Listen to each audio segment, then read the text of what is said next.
I was like Sione, was quite a hard battle out there at times to break down that pretty determined, ill-disciplined at times defence. Yeah, they work really hard, I think.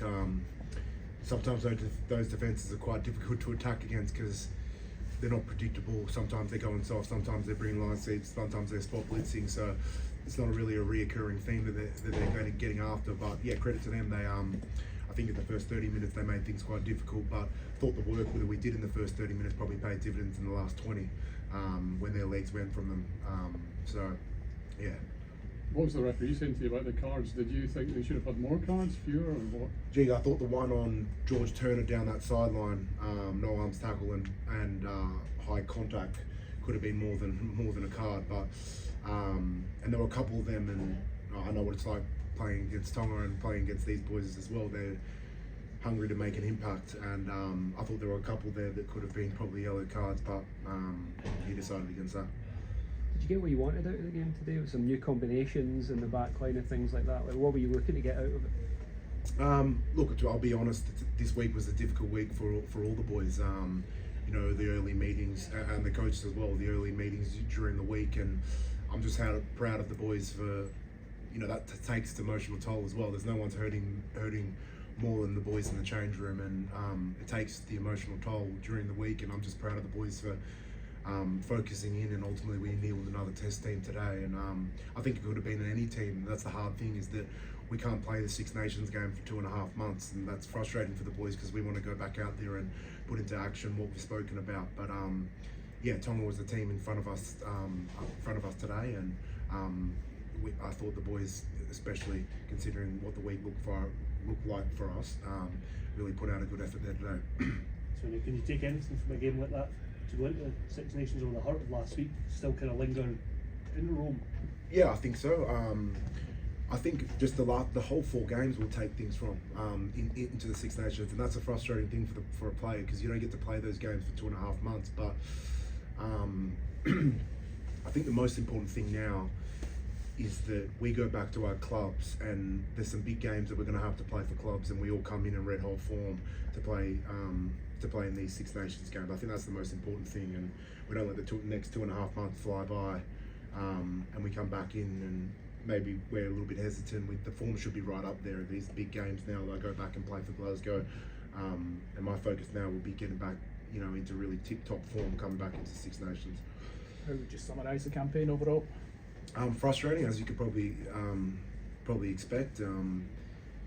We didn't get what we wanted, and at some points what we felt like we maybe deserved against New Zealand. We're in a good position to go and win that game, but these are campaigns where you got to dust yourself off, and we know the big campaign for us is the Six Nations, and I think there'll be a lot of home nations going into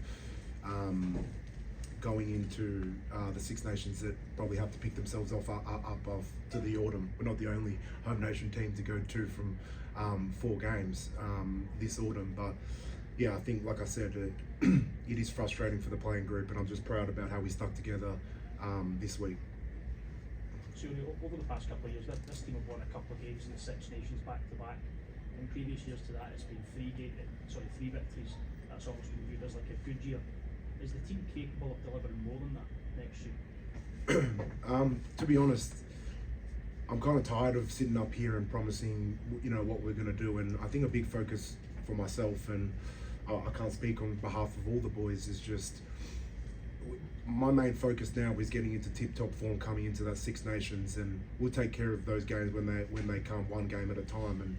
And I think it starts off with a pretty tough task in Italy away, and one that we need to fix and learn from losing there last time. But I'm not going to sit up here and you know, give you guys headlines to go right in the media about how we're promising this and how we're promising that, just for you guys to create a headline and turn your back on us. To be honest, I'm just going to sit up here and be honest about that. I'm not going to give you that headline, and we've got to regroup, and we're the guys in the change room that got to ultimately get over the hump. And to be honest, that's the only thing I care about, is what's said in the change room and not what's said up on the stage. Do you feel that people turned their back on you after last week? Look, to be honest, I haven't been looking at much of the media after last week. I knew this, and I spoke with Gregor as well, probably as my time in captain. this would be the first time where it's actually been difficult for me, you know, to understand the other side of the coin. You know, the last autumn I'm sitting on the stage and we're talking about a win over an informed Australian side, and this is just part of being captain. I'm well aware of that, but yeah, I think the most important thing now for this group is just to understand what matters is what's in our change room.